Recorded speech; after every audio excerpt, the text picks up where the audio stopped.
Very warm welcome to all on our discussion on market outlook. This is the time of the year when you all connect with us for your tax investments and other tax saving opportunities. Since many of you have some concerns, doubts in your mind related to your investments due to current market scenario, so today we have come up with this webinar for the benefit of all. Today, we'll be discussing on the market outlook for wealth creation.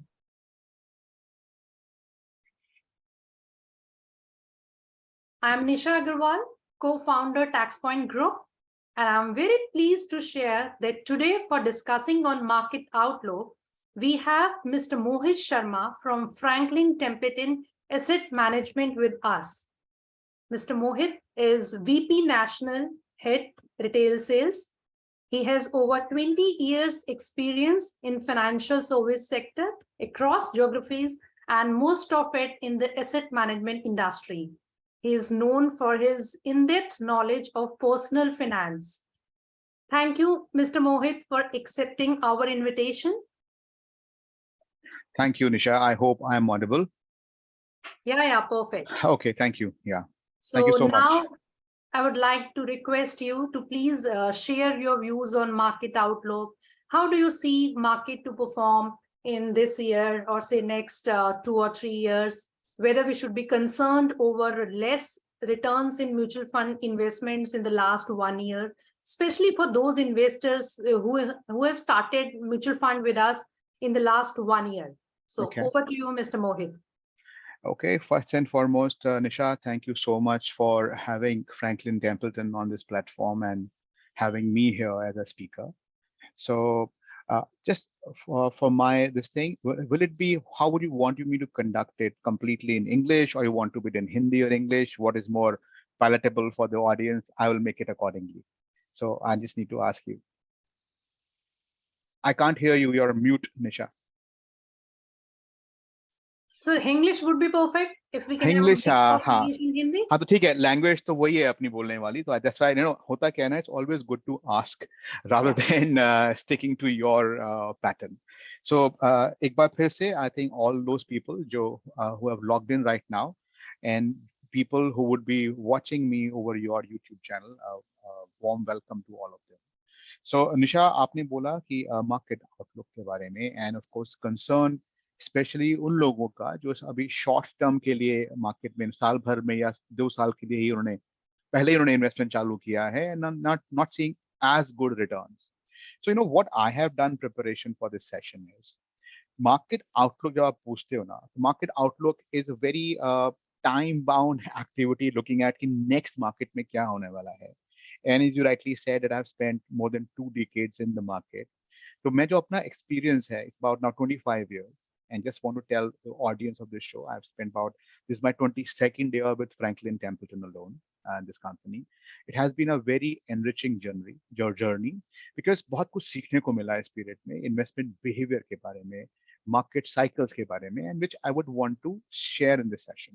So I have put together, a presentation, Nisha, if that's okay. I would want to share my screen for this session and would like to run that presentation for say next 20-25 minutes and maybe see if there are questions from you or from the audience right now. Will that be okay format? Yeah, perfect, sir. I request everyone, all participants, to drop your questions in the chat box so that we can take up this, once sir is done with his broad market outlook concept, then we'll be more than happy to take up your questions. So you'll have to confirm, Nisha, once my screen is up. Yeah, sir. Perfect. Okay. It's up and visible, right? ठीक है. So जैसे ना निशा आपने बोला कि market outlook के बारे में, मैं बोलूंगा कि मैं इसको फोकस करना चाहूंगा ऑन द इन्वेस्टिंग, कि जो हमारे इन्वेस्टर्स हैं, बहुत से अर्ली इन्वेस्टर्स हैं, इवन जो सीजन्ड भी इन्वेस्टर्स हैं, कि बेसिक टेनेट्स क्या हैं इन्वेस्टिंग के, किन चीजों को ध्यान में रखना है, जो फंडामेंटल्स हैं. और जब हम फंडामेंटल्स की बात करते हैं तो मैं मार्केट में बॉम्बे स्टॉक एक्सचेंज या निफ्टी का मूवमेंट कोई भी प्रेडिक्ट नहीं कर सकता मार्केट का, पर जो हमारे इंडियन इकोनॉमी के जो पिलर्स हैं, मैं वो कन्विक्शन एक क्रिएट करना चाहता हूँ ऑडियंस के अंदर कि बॉस आप जब मार्केट को देख रहे हो फॉर नेक्स्ट 6 मंथ्स या 1 ईयर के लिए नहीं देखना है। मार्केट जो इस समय हम इंडिया में हैं, हम सभी लोग, ये एक मल्टी डिकेडल अपॉर्चुनिटी है। Okay, and that's what the topic of my next slides reads. It's sky of opportunity.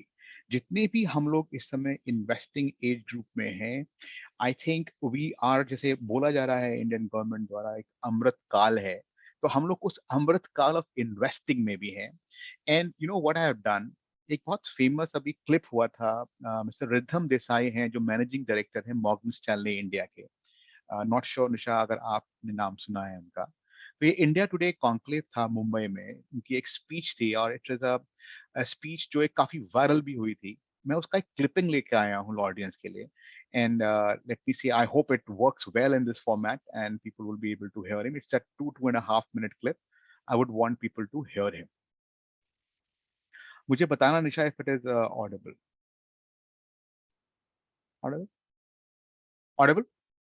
No, sir. हाँ हाँ। We can Or see it, but cannot hear it. you cannot hear it? Yeah. Hmm.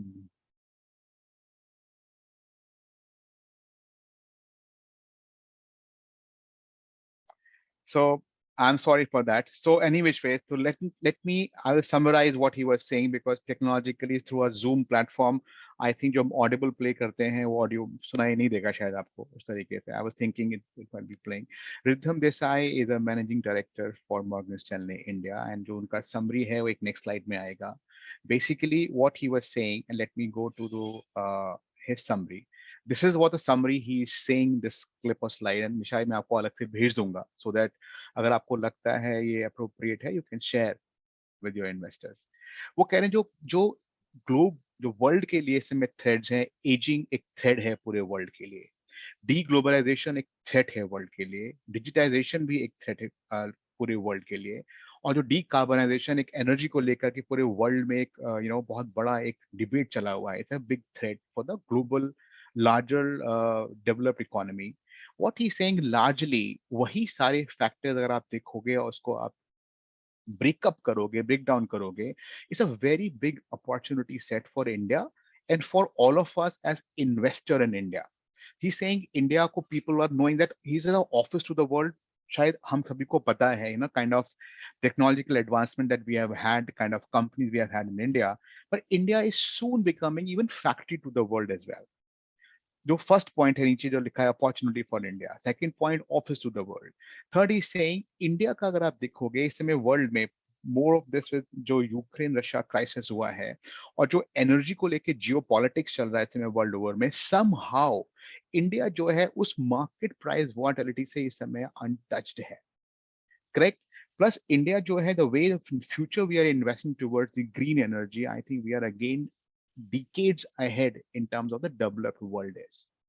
Last point which is saying, यार ये हम सभी को पता होना चाहिए बहुत अच्छे तरीके से कि on the digital platform side, in fact जो I think जितने भी लोग इस समय मेरे को सुन रहे हैं, हम हर किसी की लाइफ टच करता है वो जो डिजिटल इंफ्रास्ट्रक्चर इंडिया स्टैक जिसको बोलते हैं, इसको ट्रिनिटी कहा जाता है, Jan Dhan Aadhaar mobile, jam Trinity बोलते हैं.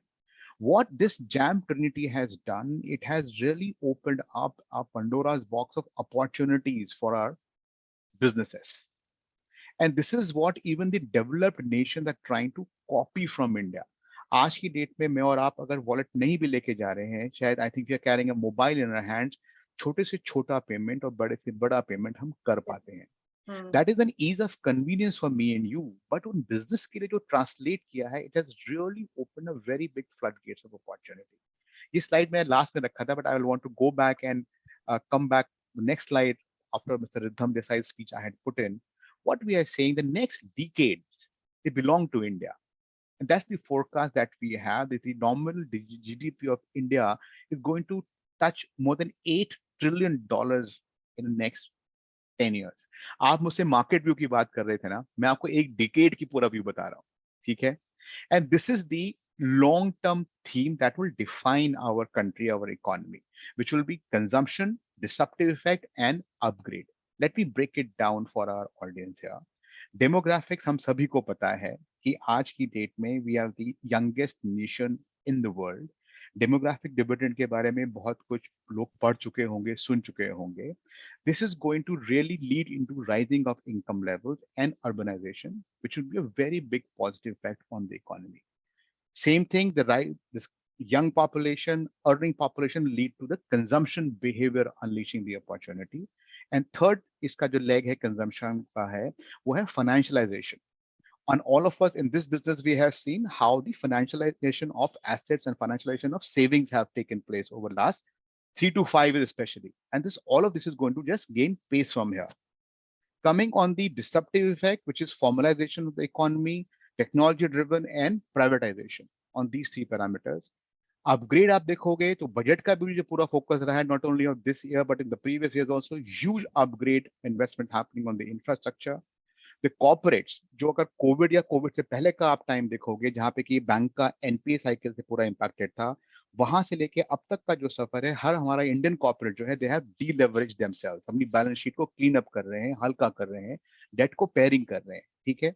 एंड सिमिलरली गवर्नमेंट का एंड कॉर्पोरेट का डिजिटाइजेशन. समरी करेंगे अगर इंडियन डिकेड्स की, India is going to be the third largest economy by 2027. GDP has to grow by 2.5 times. हम current 3.4 trillion से around $8.5 trillion over next 10 years. हम among the very select group of companies हैं, खाली US और China ने ऐसा किया है, we're going to add up 400 billion अपने GDP के अंदर in every year. This scale, as I said, has only been surpassed by US and China in the past. None other country has done it. Okay. And the fourth point है ना निशा, this is the most critical point. I think पूरा अगर just किसी को Indian economy को define करना है ना, इस एक नंबर पे हम किसी को ध्यान देने की जरूरत है कि हमारा पर कैपिटा इनकम, जो आज की डेट में हम करीब 2300 2500 के मार्क के बीच में कहीं आते हैं, ये जो है is going to cross the $5,000 mark. And once this $5,000 mark is crossed, multiple opportunities खुल के आती हैं, and it's the same pattern has happened across the developing and developed nation in the world.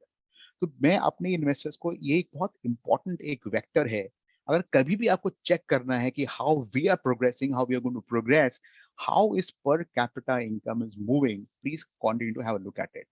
And ये मेरा एक favourite theme होता है जब भी मैं इन्वेस्टर से बात करता हूँ, कि आपको किसी सेशन की भी जरूरत नहीं है, किसी स्टैट्स की भी जरूरत नहीं है. आप अपनी लाइफ को देखिए, अपने आपके रिलेटिव्स, फ्रेंड सर्कल्स को देखिए. What have you experience in last 10 years in India? What was your household income? What was your individual income 10 years back and right now? और आप अपने आप को नेक्स्ट 10 years में कैसे देखते हो? बिकॉज इकोनॉमी कोई अलग नहीं है, मैं और आप मिलके ही इकोनॉमी बनाते हैं, और हमारा आप जो काम करते हैं उसी से ही मार्केट चलता है, कोई अलग उसके अंदर की रॉकेट साइंस नहीं होती है. नेक्स्ट पॉइंट जो है मार्केट कैप, जो आप मार्केट के पूछ रहे थे, मैं बोलूंगा market cap is going to rise 3 times to $11 trillion by 2032. What is market cap? Please understand, it's impossible for anyone to give a direction to market के next 6 महीना में या साल भर में क्या होने वाला है. बट मैं आपको बोल रहा हूं कि जो प्रोडिक्शन है कि इन 2032 market cap from right now till that time gonna be 3 times. Basically, this is about mine and your investments growth. That big is an opportunity. And personally, I get surprised when people really, जो आपने एक question शुरुआत में मुझसे पूछा था कि अभी साल भर ही हुआ है इन्वेस्टमेंट करते हुए, और लोग रिव्यू कर रहे हैं कि भाई निशा तुमने ये क्या SIP करा दी यार, ये तो नेगेटिव हो गया. अरे ऊपर नीचे जाएगा, तो मार्केट है, तो बिजनेस है, but you have to fasten your seat belt and enjoy this ride. Okay. And वो म्यूचुअल फंड इंडस्ट्री से रिलेटेड है कि ऑफ कोर्स आज की डेट में 40 लाख करोड़ है. तो mutual fund as a vehicle एक सबसे इंपॉर्टेंट, मैं बोलूंगा, एक व्हीकल है हर किसी इन्वेस्टर के लिए. म्यूचुअल फंड अपने आप में कोई प्रोडक्ट नहीं है, क्योंकि बहुत सारे इन्वेस्टर्स हैं जो अपनी जर्नी में अभी अर्ली स्टेजेस में है इवोल्यूशन के. कई लोग मुझसे पूछते हैं कि म्यूचुअल फंड को भी प्रोडक्ट मानते हैं. म्यूचुअल फंड प्रोडक्ट नहीं है, एक पाइप है. जिसके थ्रू हम और आप इन्वेस्ट करते हैं मल्टीपल एसेट क्लासेस। तो इंडिया राइट नाउ अगर आप देखेंगे, we are about 40+ lakh crore of industry which is going to rise to be 100 lakh crores in next 10 years. Okay. So this slide I've already covered because Mr. Riddham Desai ka, I'm sorry, wo slide chala nahi tha, but this is basically, it's a beautiful speech he has given on these 4 parameters about India. I've already covered, this is Indian economy numbers, ki on purchasing power parity basis also, we are going to be the 3rd largest economy. Now, coming towards the reality. Reality ना बहुत opposite है. ये सब बहुत अच्छी बातें हैं session में बोलने के लिए, लोगों को बताने करने के लिए, पर जो बिहेवियर है जनरली हमारे इन्वेस्टर फ्रेटर्निटी का, वो ये है निशा, 835 लाख करोड़ के टोटल हाउस होल्ड सेविंग्स हैं इंडिया में। एंड जितने भी इस समय ऑडियंस हैं, जो लोग मेरे को सुन रहे हैं बाद में यूट्यूब चैनल पे, इसको रिलेट कर पाएंगे, क्लोज टू 50% इन्वेस्टमेंट अभी भी रियल एस्टेट में है। ओके और ये स्लाइड को मैं रीड थ्रू नहीं करना चाहूंगा, सामने है, people can have a glance through this. 15% bank deposit, gold 15%, equities जो हैं वो आती हैं लगभग लेस देन 5%। जो कि हम बात कर रहे हैं, मेगा ट्रेंड है फाइनेंशियलाइजेशन ऑफ एसेट्स का, लोग बहुत होल्ड्स में आ रहे हैं। बट ऐसे बोलते ना India and Bharat, may be Delhi में भी लगेगा कि हमारा पेनिट्रेशन बहुत हाई है, बट रियलिटी ऐसा नहीं है। लोगों को अपने इन्वेस्टमेंट के बारे में सोचना चाहिए, अपने नेबर्स के बारे में सोचें, फ्रेंड्स फैमिली के बारे में सोचें। You will get this chart out because this is a report, not made by us, but this is a organization research house called Jeffries, which has published this report. और ये जबकि irony क्या है, this is the situation, property में investment है 50% का। Fact is ये rental yield है इंडिया के, and this thing it baffles me always कि फॉर व्हाई एक लव ऑफ प्रॉपर्टी है ना, मेरे को आज तक समझ में नहीं आया। आप 1 करोड़ का कोई फ्लैट लेंगे दिल्ली एनसीआर में, उसका किराया शायद 25,000 आपको मुश्किल से मिलेगा नहीं। सिंपल मैथमेटिक्स है लेडीज एंड जेंटलमैन, अगर आप 25,000 रुपए किराया मिल रहा है आपको, आप 30,000 रुपए किराया मान लीजिए, 3,60,000 रुपए आपने कमाए, 1 करोड़ का इन्वेस्टमेंट करके, आपका रेंटल यील्ड है 3.6%। हाँ सर, रेजिडेंशियल में जनरली ये 3% आता है, राइट? और एग्जैक्टली, अगर हम उसको ये कमर्शियल में देते हैं तो 6% ब्याज आता है, दैट्स इट। That's it. मैं कह रहा हूँ, देखिए क्वेश्चन निशा ये नहीं होता कि नहीं करना चाहिए, पर जो लोगों का जो प्यार है ना हमारे देश में करेक्ट, रियल एस्टेट को लेकर के, बहुत ज्यादा है। बहुत ज्यादा है। और हमने आपने स्टोरी यही सुनी है अपने पेरेंट्स से कि अरे ये देखो, ये जमीन थी गांव के पास ली थी, वहां पे करेक्ट, हाईवे करेक्ट। निकल गया, 10 गुना हो गई। वही अगर किस्से कहानियां मैं और आप सुनाएंगे, मेरे पास फंड्स हैं जिनके 30-30 साल के ट्रैक रिकॉर्ड है, 50 गुना और 90 गुना हो गया इन्वेस्टमेंट, लेकिन वहां पे रुकना पड़ेगा लोगों को। प्रॉपर्टी में लोग फंस जाते हैं, रुक जाते हैं। हमारे यहाँ पे क्या होगा कि ओपन एंडेड फंड्स है, तो वो आपके 1 हफ्ते बाद आपको फोन आ जाएगा, निशा जी मार्केट नीचे चला गया। करेक्ट। तो ऐसे दैट्स द बिहेवियर, के बारे में बात करूंगा मैं रिमेनिंग सेशन में। तो ये आयरनी है, रेंटल यील्ड यहाँ पे है। जो डिपॉजिट्स है, इंटरेस्ट रेट हैव, तो again they have reason, but again 6-7-8% का प्री टैक्स रिटर्न आपको इंटरेस्ट रेट मिलता है। ट्रेडिशनल इन्वेस्टमेंट जो है वो इन्फ्लेशन को बीट नहीं कर पाते हैं। ये सब आयरनी है, विडंबना है कि तभी किसके बाद भी लोग इक्विटी को या इक्विटी म्यूचुअल फंड्स को उतने रिस्पेक्टफुली नहीं देखते हैं। 100 में से शायद 2 रुपए लगा दिए होंगे या 5 रुपए लगा दिए होंगे। करेक्ट। वेल्थ कब बनेगी? जब अपने 100 में से एक बड़ा पोर्शन आप एसेट अलोकेशन करके आप इक्विटी एसेट क्लास में लगाएंगे, that will create wealth. Getting ahead, largely we are a risk averse nation, we should not be surprised, I think this is statistics। ये एक ब्रॉड सेंसेक्स का data है last 20 साल का। अगर सेंसेक्स का जो कंपाउंडेड एनुअल ग्रोथ रिटर्न है वो लगभग 18% रहा है, वही गोल्ड का लगभग 11.5% रहा है, और गिल्ट को हमने एक प्रॉक्सी माना है फिक्स इनकम का, वो 6% रहा है। देखिए जर्नी चेकर्ड होती है मार्केट की, हर किसी को पता है, बट ये साइकोलॉजी है, ये अपने इमोशंस पे कंट्रोल करने वाली बात है। वेल्थ यही बनेगी। जितना भी मैंने कुछ फर्स्ट हाफ में आप लोगों से शेयर किया है कि इंडियन इकोनॉमी एक थ्रेशोल्ड पे खड़ी है, एक बहुत बड़े ग्रोथ अनलीश होने वाला है और हो चुका है already for next multiple decades, उसको मैं बैंक में डिपॉजिट करके एंजॉय नहीं कर सकता। उस वॉलेटिलिटी को स्ट्राइट में लेना पड़ेगा अगर मुझे चाहता हूं मैं कि उस पर पार्टिसिपेट करूं, अपनी वेल्थ को मैं मल्टीप्लायर इफेक्ट लेके आऊं। Moving forward here. सॉरी, मैं थोड़ा सा इस स्लाइड में आपको इंटरप्ट करूंगी। मैं हाँ यहाँ जी। ऐसा थोड़ा इससे पहले वाले स्लाइड में, हाँ जी। या मैं अगेन मतलब थोड़ा सा क्योंकि हमारे जो पार्टिसिपेंट्स हैं, जो ऑडियंस हैं, उनको मैं चाहती हूँ ये समझना बहुत जरूरी है जो आपने ग्राफ दिखाया अभी स्क्रीन पे, कि आपने बोला अगर 20 सालों की हम रिटर्न देखें तो जो मैं देख पा रही हूँ 6% हम डिपॉजिट्स की बात कर रहे हैं सर, हाँ करेक्ट। कि पिछले 20 सालों में डिपॉजिट्स ने हमें 6% रिटर्न दिया है, और अगर हमने गोल्ड में पैसा लगाया है तो हमें 11% का रिटर्न आया है।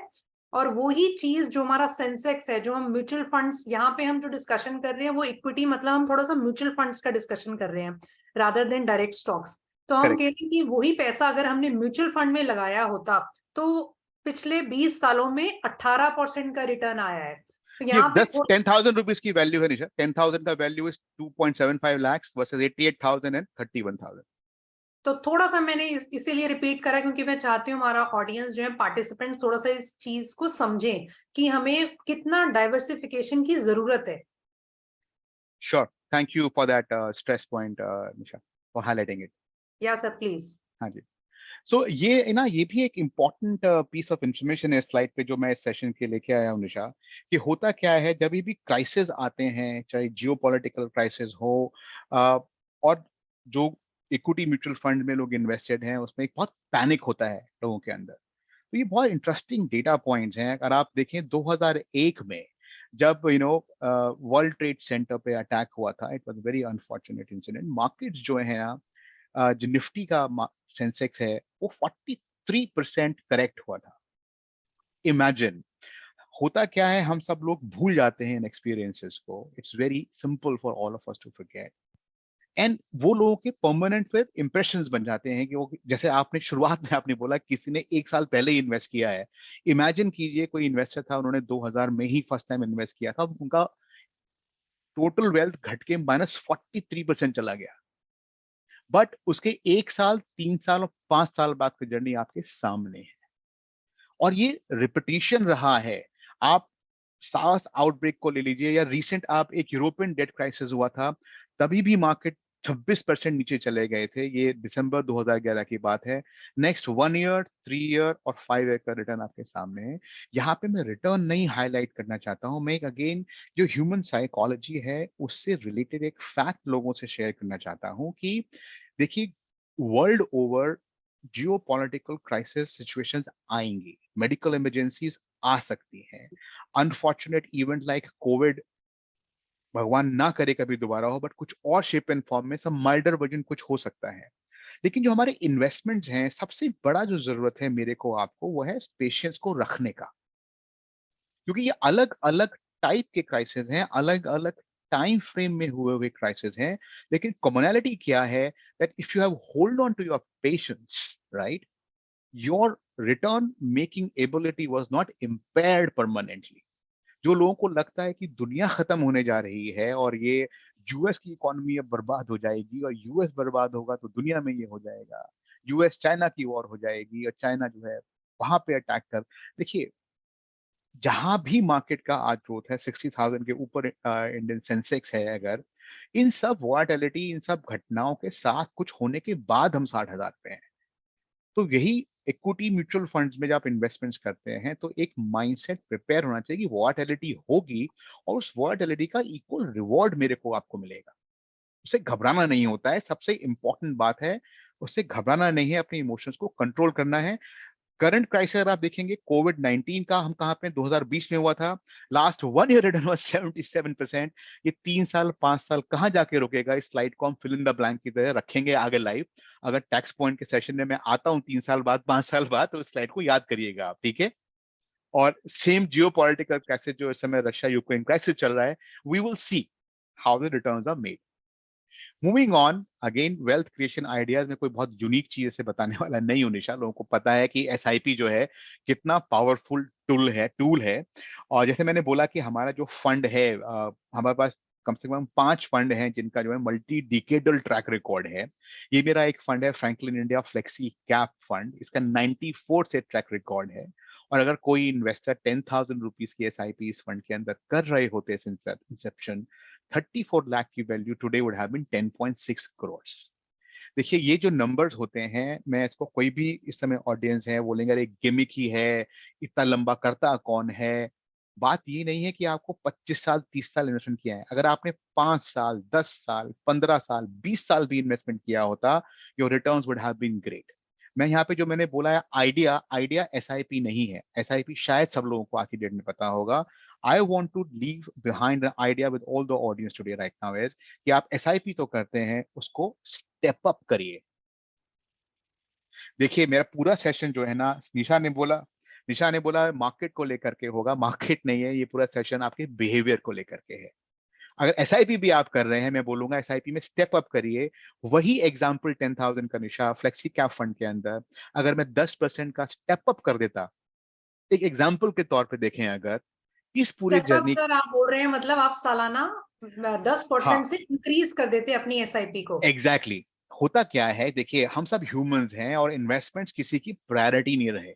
मैंने 25 साल के एक्सपीरियंस में ये देखा है कि हम सब मेहनत करते हैं रात और दिन, लेकिन जब आती है बात उसको पैसे को इन्वेस्टमेंट करने की, आप बताइए निशा, कितने लोग आपको फोन करते हैं, एक अपॉइंटमेंट लेते हैं, 1 घंटे का अपॉइंटमेंट चाहिए निशा, डिस्कशन करना है अपने इन्वेस्टमेंट को लेकर, वो नहीं होता।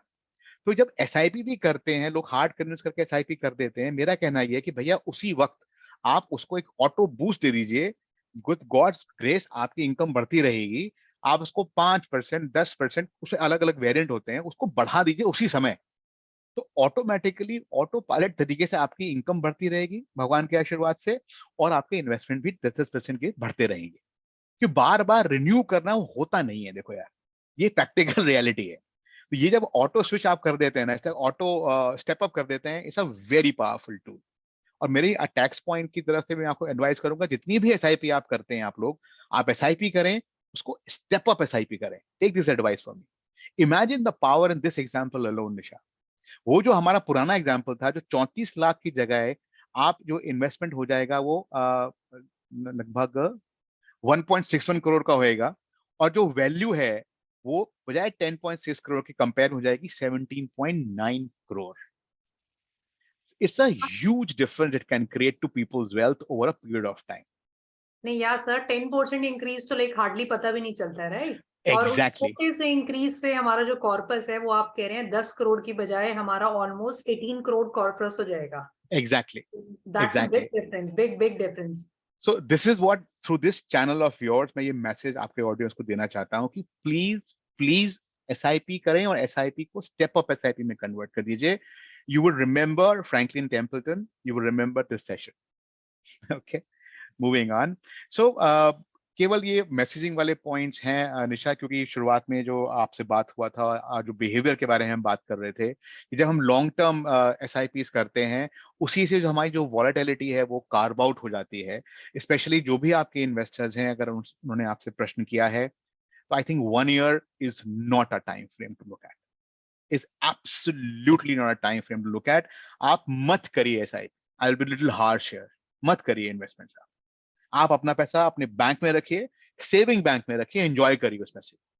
सीरियसली, अगर आप आ रहे हैं, प्लीज अंडरस्टैंड, आप मिनिमम 5 से 7 साल का समय होना चाहिए आपके पास। Longer the better, longer the better.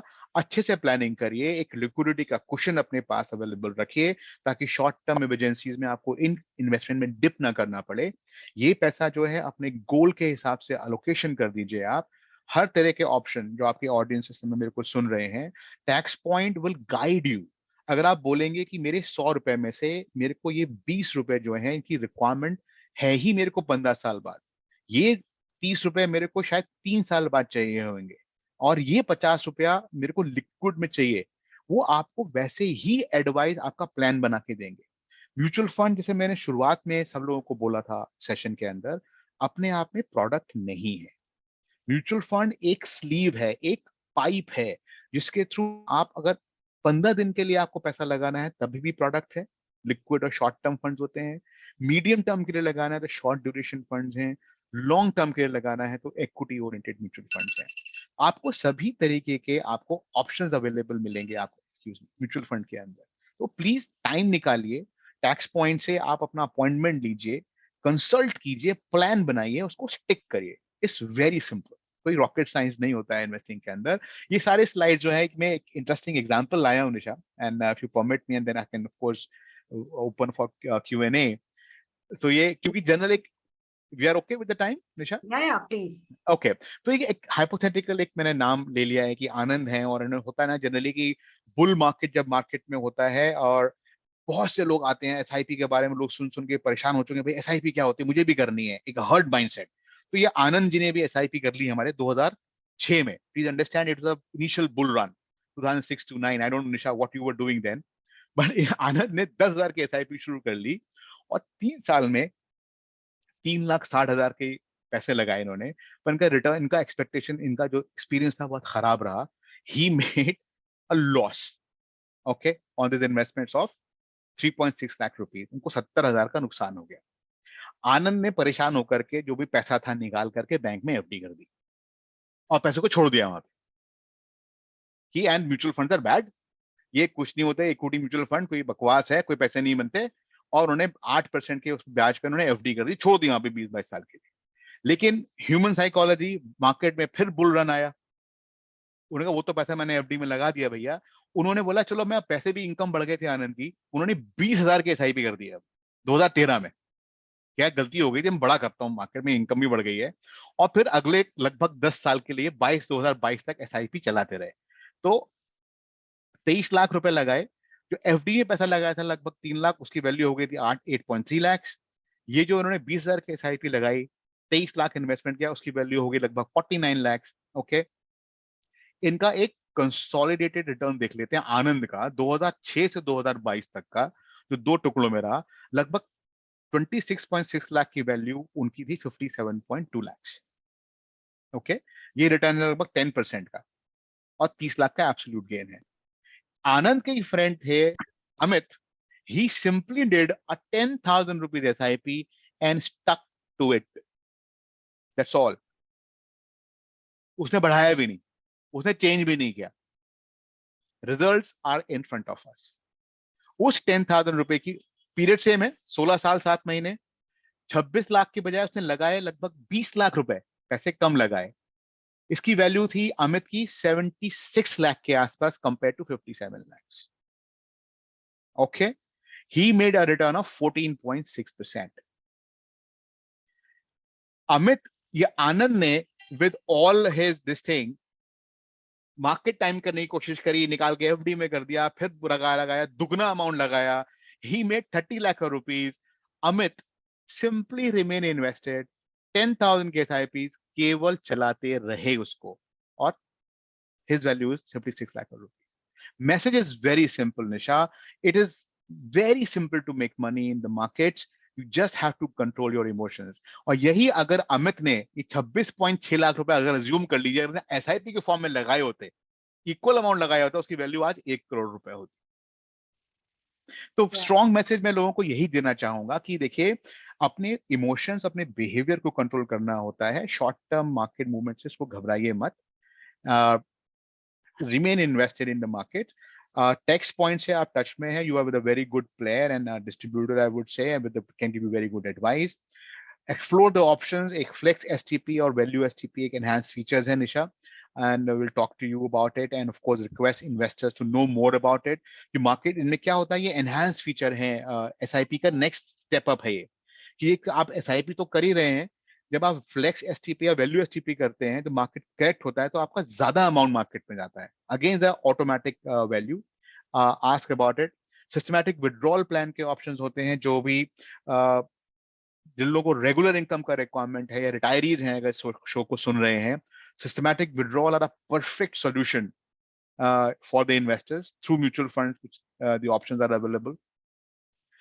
Last 2 और 3 slide on psychology of money, as मैं जो शुरुआत में सेशन में पिछले आधे घंटे में बोलता आ रहा हूँ कि साइकोलॉजी है, और साइकोलॉजी है आपको, आपका जो इमोशंस है, बिहेवियर पे आपका वेल्थ क्रिएशन डिपेंड करेगा। ये जो आपके सामने इस समय चार्ट है, जो या इसको आप पोस्टर बोले या डायग्राम बोले, आई थिंक ये समरी है इन्वेस्टमेंट साइंस का। अगर ये जो आप लेफ्ट हैंड साइड में बार देख रहे हैं, सपोज करिए एक इन्वेस्टमेंट की वैल्यू बता रहा है, और ये जो दिखा रहे हैं छोटा बार, ये इन्वेस्टर का रिटर्न बता रहा है। जो ये गैप है दोनों का, वो बिहेवियर गैप है। मेरी एबिलिटी कैसी है इमोशंस को डील करने की, मेरी एबिलिटी कैसी है पेशेंस को रखने की, मैं कितना पैनिक करता हूं या मैं कितना स्टेबल रहता हूं, I think all of that will decide how my investment journey remains. So timing जो है doesn't work in the market Nisha. I think a lot has been said. ये निफ्टी का डेटा है 25 साल का कि निफ्टी 50 का, इसका अगर आप, ये समरी है स्लाइड का, बताती है कि अगर निफ्टी 50 का पिछले 25 साल में टोटल रिटर्न 11.7% रहा है, 1 लाख की वैल्यू अगर 15.84 लाख होती टोटल इन्वेस्टमेंट की, अगर मैं केवल 5 बेस्ट दिन छोड़ देता हूं मार्केट के, नहीं मार्केट में होता, that value return remained to 9.6 lakhs. I could have made only 9.85 lakh versus close to 16 lakh. So on and so forth. अगर 10 दिन बाहर रहता हूं तो 8.1, 20 दिन बाहर आता तो 0.1, एक महीना अगर मैं 30 बेस्ट डेज अगर छोड़ दिए तो मेरा रिटर्न केवल 3.3% होता है। तो टाइमिंग हमें लगता है हम कर लेंगे, पर पॉसिबल नहीं होता। प्लीज अंडरस्टैंड, जो चीफ इन्वेस्टमेंट ऑफिसर है वो भी एक जॉब कर रहे हैं। मैं ये नहीं कह रहा हूं कि आप डायरेक्ट मार्केट में पैसा ना लगाएं, बट वो एक फुल टाइम अफेयर है। उसके लिए आपको टाइम, मनी, अंडरस्टैंडिंग, नॉलेज सब कुछ देना पड़ेगा। हॉट टिप सुन करके या कुछ स्टॉक में कुछ पेपर पढ़ने के बाद आप इन्वेस्टमेंट कर रहे हैं, I am sorry to say, take it from my experience, वो पैसा नहीं बनता है। You can be lucky, and how to get lucky, no one can guide you for that. तो वेल्थ क्रिएशन जो है एक डिसिप्लिन है। वेल्थ क्रिएशन जो है एक एक्सरसाइज है जहां पे आपको अपने इमोशंस को कंट्रोल करना पड़ेगा, और सस्टेन तरीके से। एक बोरिंग एक्सरसाइज है, let me put it like that. इसमें कोई फ्लैम्बॉयंस नहीं है, कि कोई एड्रेनल रश, कोई स्पोर्ट्स नहीं है मनी मेकिंग। टाइम लगेगा तभी पैसा बनेगा, as simple as that. And as this I would say, I would, quote is saying that Jeff Bezos is asking, भैया, your investment strategy is so simple, why doesn't everyone just copy you? Warren Buffett बोल रहे हैं, because nobody wants to get rich slow. और यही मेरा message है session का अपने सभी ऑडियंस को। It's a slow burning process. जल्दबाजी करेंगे तो दुर्घटना ही घटेगी, पैसा नहीं बनेगा, दैट्स फॉर श्योर। ओके, ये रिपीटिशन है। ये I think an number of data can be presented. खाली कुछ नहीं करने का है तो आपके पैसे बन जाएंगे। And this is the last interesting slide, I would say. In last 40 years, there are 10,000 trading days, Nisha. 53% close positive, 47% close negative. In last 20 years, same ratio raha hai positive negative days ka, right? Point is, Sensex rose almost 250 times in 40 years and 17 times in 20 years. In almost this time frame, despite all the volatility, look at the money that people have made through stock market and through equity mutual funds. With that note, again, ये SIP का summary है across the category. I will see if I can send across the slide to you, which this is not only Franklin Templeton, this is across categories. कि अगर आप 5 साल, 7 साल, 10 साल के SIP करते हैं, large cap, flexi cap, multi cap, different category of fund में, SIP का ऑन इंडस्ट्री कैटेगरी एवरेज कितना रिटर्न रहा है, तो खाली एक अकेला फ्रैंकलिन टेम्पलेटन का डेटा नहीं है, ये पूरी इंडस्ट्री की कैटेगरी का डेटा है। This report we are taken from CRISIL. तो नेट नेट खाली ये स्लाइड इन्फ्रेंस यही देता है कि बॉस, लॉन्ग टर्म रहना है, एटलीस्ट मिनिमम टाइम फ्रेम 5-7 साल रखना है, एंड इक्विटी में इन्वेस्टमेंट करना है, your wealth will be created. So this is, again, I'm toward the end of my presentation, Nisha. So it's not the stock market. Peter Lynch is a very famous investor of the Wall Street. He's saying it's not the stock market, not even company themselves. This is investor's fate. It is the investor who made the money. I would like to read these lines. Most investors are smart, intelligent, hardworking, and have all the knowledge they really need to know, but still don't succeed much. You know why? Because they don't know what to do. ऐसा नहीं है, because they don't do what they know. पता हर किसी को होता है, पर वैसा लोग करते नहीं है.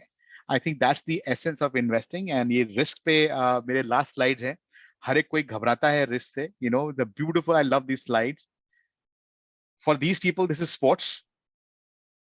For someone, this can be a sure shot death calling and a call from God. Depends how you look at it, okay? तो investing में risk है, how you look at risk is important. There's a bigger risk if you don't invest. Okay, आपको लग रहा है मैं नहीं करता इन्वेस्ट मार्केट में तो मैं रिस्क नहीं ले रहा हूं, आप उससे बड़ा रिस्क ले रहे हो सकते हैं. ओके, इक्विटीज में इन्वेस्टमेंट करना रिस्क है, बट इक्विटीज में ना इन्वेस्टमेंट करना भी शायद उससे बड़ा रिस्क है. Okay, there is no such thing as risk-free investment. I wish all the very best to all the audience of this session right now and on the YouTube channel if they're listening to me. And that's the end of my session, Nisha. I will be more than happy to take yours and audience's question.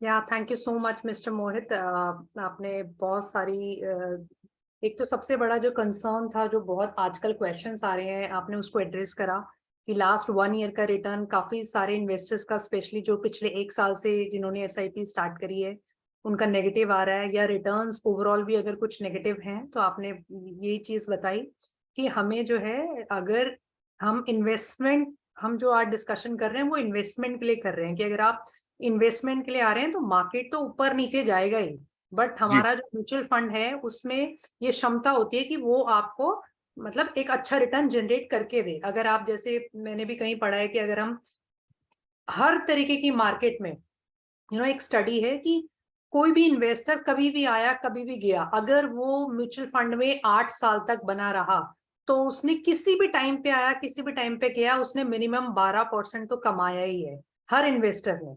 तो इसका fundamental जो आपने बताया वो यही है कि हमें जो है पेशेंटली बने रहना है. बिल्कुल. मार्केट है, मार्केट तो ऊपर नीचे जाएगी, उसका काम ही है, सेम सेम लेवल पे तो हो ही नहीं सकती.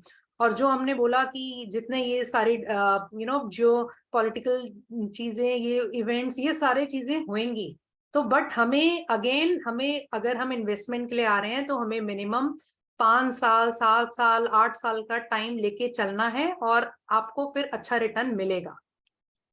बिल्कुल. So thank you sir. अब मेरे पास कुछ क्वेश्चंस एडवांस में आए हुए हैं, मैं जी बताएं. चाहूंगी कि आप उनको भी एड्रेस करें. Sure. वैसे तो आपने ब्रॉडली सारी चीजों का आंसर कर दिया है कि इन्वेस्टमेंट का एज अ होल ही आपने पूरी स्ट्रैटेजी बता दी, बट स्टिल कुछ क्वेश्चंस हैं जो मैं चाहूंगी कि आप फिर भी उनके ऊपर कुछ टेकअप करें, कुछ एड्रेस करें. कोई So, चैट में भी क्वेश्चन आया है निशा, if you can read that through. yeah. So there is a question from Mr. Shrikant. As a retired person, should I yet invest in MF or equity, or should I move to fixed return investments? Sure, Mr. Shrikant, thank you for raising this question. बहुत appropriate question है sir आपका. देखिए sir, आज की date में जो वैसे मैंने स्लाइड में भी दिखाया है आपको, रिस्क जो एक वर्ड है ना, सबसे पहले उसको इन्वेस्टर को कंफर्टेबल होने की जरूरत है.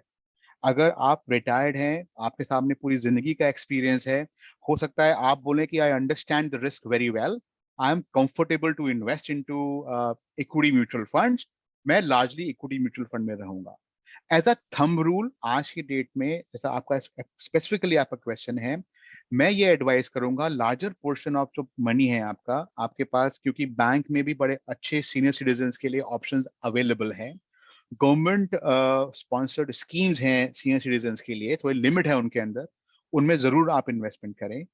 अ portion of your money should go towards hybrid mutual funds, जैसे बैलेंस एडवांटेज फंड एक कैटेगरी होती है, उसमें आप इन्वेस्ट करें. एंड अ स्मॉल पोर्शन मैं अभी भी रिकमेंड करूंगा, 15 से 20% जो आपका अमाउंट है, एज अ थंब रूल, सभी लोग जो एक अभी रिटायर हुए हैं या सीनियर एज ग्रुप में हैं, मैं रिकमेंड 100% करूंगा कि आप इक्विटी में जरूर इन्वेस्टमेंट करें. Equity means equity diversified mutual fund में. और मैं आपको रीजन भी सर जल्दी से बता देता हूं. क्या हो रहा है, with God's grace and medical advancement, we are living longer, one likes it और नॉट. हम लोग पोल्यूशन के बारे में क्रिप कर रहे हैं, हम लोग क्रिप कर रहे हैं कि हम एडल्ट्रेशन वाले सब्जियां खा रहे हैं, दूध पी रहे हैं, अनहेल्दी है. बट रियलिटी इज हमारी एवरेज जो एज है has really gone up in a big way. I lost my father when he was 87 years of age. That he took retirement or retired for 60 years, so he had to beat inflation for 27 years. Which is my reason कि मैं senior citizen को भी recommend करता हूं कि आपको risk averse रहना है लार्जली, बट 15 से 20% आपका allocation equity diversified mutual fund में होना चाहिए सर. अब बहुत अच्छे ऑप्शंस आप लोगों के लिए अवेलेबल है म्यूचुअल फंड में, जो मैंने ब्रीफली टच बेस किया था सिस्टमैटिक विड्रॉल के थ्रू. डेट हाइब्रिड फंड्स होते हैं जिनमें केवल 15 से 25% इक्विटी में इन्वेस्टमेंट होता है और 75% फिक्स इनकम होता है। बहुत अच्छे ऑप्शन अवेलेबल हैं, उससे आप सिस्टमैटिक विड्रॉल करिए and they can work wonderfully well for a person like you. Yes Nisha, back to you. Yeah, thank you for addressing this question. Next question हमारे पास है, like सर आपने बताया कि वैसे इन्वेस्टमेंट तो जब भी हम डिस्कशन कर रहे हैं तो it should always be a long term thing, but still I would like to address you question like how the budget 2023 has impacted the market.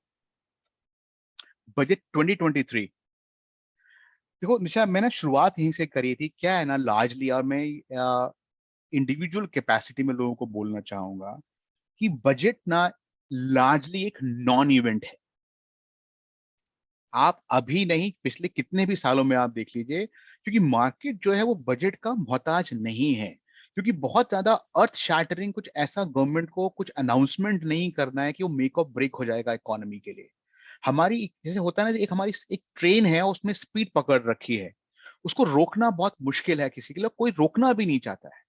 तो ये जो बजट है करंटली, अगर आप देखेंगे तो उसको, उस ट्रेन जो हमारी चल रही है स्पीड से, उसको स्पीड अप ही किया है। अगर ब्रीफली मैं आपसे बोलूं, अगर न्यूट्रल जिन सेक्टर्स के लिए बजट रहा है, banking, financial services, pharma, oil and gas, fertiliser, technology के लिए लार्जली न्यूट्रल है बजट।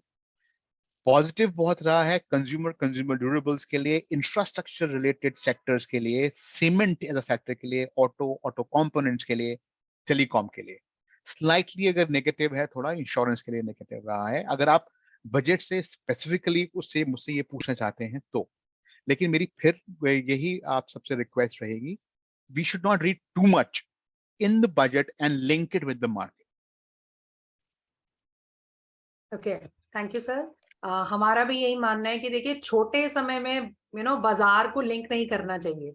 बजट के आसपास राइट, थोड़ा एक्साइटमेंट जो है वो हमेशा रहता ही है, बट वी शुड हमेशा। Budget as a policy document in for long term direction thing. Correct. So sir next question मेरे पास है हमारे इन्वेस्टर्स का कि मुझे लगता है बाजार बेहतर तो रहेगा बट 21-22 की तरह उतना बेहतर नहीं रहेगा, तो आपका क्या कहना है इस पे? देखो, मैं यहाँ पर रिपीट कर चुका हूँ पहले ही। आई विश मुझे पता होता कि 21-22 या 22-23, 23-24 में कैसा रहेगा। सैटरडे को छुट्टी वाले दिन शाम को 5 से 6 बजे का टाइम लेकर के सर मैं कॉल नहीं कर रहा होता। मुझे नहीं पता है ऑनेस्टली। करेक्ट। और जो मेरे चीफ इन्वेस्टमेंट ऑफिसर हैं वो भी नौकरी कर रहे हैं, उनको भी नहीं पता है, और ये किसी को नहीं पता है। इसीलिए उस चीज को मार्केट बोलते हैं, ये नो वन नोस। तो कहते हैं, बहुत इंटरेस्टिंग कहावत है मार्केट में कि रिस्क इज ऑलवेज अननोन। जो पता है ना वो रिस्क नहीं है sir. So correct. don't track. When you ask wrong questions, someone will give you answer, but you will get it from me, you will get a wrong answer. I'm choosing not to answer your question, sir, because का answer नहीं है इस question का। Okay sir, last question है मेरे पास। ये थोड़ा सा मैं नहीं आऊंगा क्वेश्चन, ना। या सर ये क्वेश्चन मेरे पास काफी इन्वेस्टर से आया हुआ है, सो मैं चाहती हूँ थोड़ा सा आप इसको टेकअप करें। हाँ हाँ like from the last couple of weeks बाजार का मूड थोड़ा सा अलग है due to some wanted developments, so हाँ आप हाँ। पे क्या कहना चाहेंगे? Yeah, Nisha, I know people are referring here towards the single company which was impacted because या of recent development. Look, what happens कि risk factors भी मैंने presentation में दिखाए नहीं है. We cannot really comment on a stock. मैं in general एक प्रिंसिपल के बारे में जरूर बात मैं करना चाहूंगा कि क्या होता है, जो भी मीडिया लिंक्ड रिपोर्ट है ना, वो पूरा एसेंस नहीं होता। मैं यहाँ पे किसी को डिफेंड नहीं कर रहा हूँ, ना मैं किसी को यहाँ पे उंगलियां उठा रहा हूँ किसी की तरफ। केवल पेपर में हेडलाइन पढ़ करके एकदम से नी जर्क जो रिएक्शन होता है ना, that may not be the reality. Correct. तो let it brew, let facts come out, right, let it settle down. और ये जो भी कंपनी अंडर क्वेश्चन है, फेयर इनफ, अगर एक्सुबरेंस थी पहले तो वो भी लोगों को सोचना चाहिए बिहेवियर कि यार, अगर आप उस पर्टिकुलर कंपनी को ट्रैक कर रहे थे, उसमें इन्वेस्टेड थे, तो आप क्यों इन्वेस्टेड थे? आप करेक्ट। इसलिए इन्वेस्टेड थे कि पड़ोस के गुप्ता जी और खन्ना जी ने पैसे बना लिए थे, या आप वाकई उस सेक्टर को इतना अच्छे से जानते थे, या वो कंपनी किसी म्यूचुअल फंड ने ले रखी थी तो आप केवल रिटर्न चेस कर रहे थे म्यूचुअल फंड का, जबकि नहीं चेस करना चाहिए रिटर्न। और ये बहुत इंपॉर्टेंट एस्पेक्ट है निशा, जो आपके थ्रू मैं सभी इन्वेस्टर्स को बताना चाहता हूं कि एक रिक्वेस्ट है कि रिटर्न्स को चेस करना बंद करिए। एक इतनी बड़ी आयरनी है हमारी इंडस्ट्री की, ये पास्ट परफॉर्मेंस होती है पिछले 3, 5, 7, 15, 20 सालों की। मैं इन्वेस्ट कर रहा हूं आने वाले 3, 5, 7, 15, 20 सालों के लिए। दोनों चीजें ऐसे हैं, कोई लिंक नहीं है। लेकिन लोग इस पैटर्न को देख करके इधर चूज कर लेते हैं और फिर बाद में क्रिप करते हैं कि अरे यार ये क्या हो गया। तो इसीलिए आप फंड हाउस को सिलेक्ट करिए, फंड हाउस की क्वालिटीज देखिए, उनकी पेडिग्री देखिए, उनका फंड मैनेजमेंट स्टाइल देखिए। रिटर्न आप लिख के कहीं रख लीजिए, आपका रिटर्न 12 से 15% के बीच ही आएगा। उसकी बड़ा रिटर्न सर, और ये बहुत बड़ा कंपाउंडिंग होता है। आप अगर चेस कर रहे हैं कि 18, 20, 25, 30, 35 रिटर्न कमा लेंगे, मे गॉड ब्लेस यू, नहीं आएगा सर। मैं आपको बोल रहा हूं नहीं आएगा आपका रिटर्न, मुझसे लिख के ले लीजिए, आप नहीं बनाएंगे आप रिटर्न, क्योंकि ऐसा नहीं होता है। लॉन्ग टर्म पोर्टफोलियो जो है, अगर आपका healthy double digit compounding return आ रहा है, अगर आपको पार्टी देनी चाहिए एंड आराम से जिंदगी को एंजॉय करिए उस 10 से 12% रिटर्न को लेकर। Don't chase 18-20। Thank you, sir. Thank you so much. Yeah. So I think we are done with all the questions. Let me see if we have any other question in the chat box. No, sir, we don't have any questions. So yeah, we don't have any new questions. So thank you for taking up our questions. मैं थोड़ा सा यहाँ पे यही कहूँगी अपने investors के लिए. See, abhi, like before this session, I was also preparing for this session, and I have gone through, many discussions around, the position of India. तो हर जगह में यही सुनने को मिल रहा है कि like India is a bright spot. हर कोई यही कह रहा है कि India is a bright spot.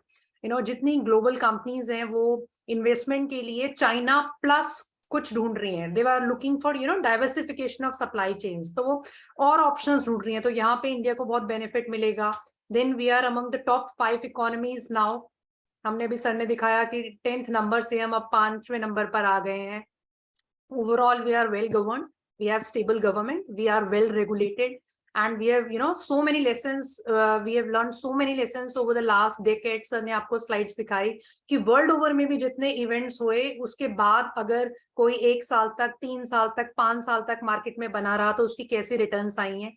Then जो बेस्ट पॉइंट इंडिया के बारे में है वो जैसा अभी सर ने करा, मैं जस्ट समराइज कर रही हूँ कि हमारी डेमोग्राफिक्स बहुत अच्छी हैं. We are the youngest nation in the world.